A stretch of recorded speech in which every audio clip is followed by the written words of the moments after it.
هل السفاريني أول من قال أن أهل السنة والجماعة 3 فرق؟ لا أعرف أحدًا قبله قال هذا الكلام، وحتى أن ناس قبله كانوا وقبله وبعده في أوانه بينهم ما بينهم يعني.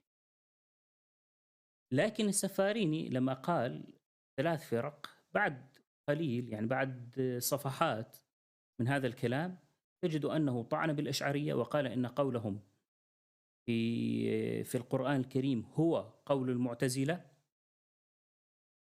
وقال: "وكل من أوّل في الصفات كذاته من غير ما أعرف إيش، فقد تعدى واستطال واجترى وخاض في بحر الهلاك وافترى."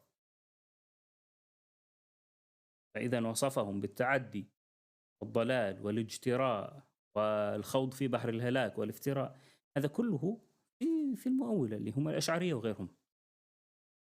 بل إنه نسب لهم كلامًا يعني يخرجهم من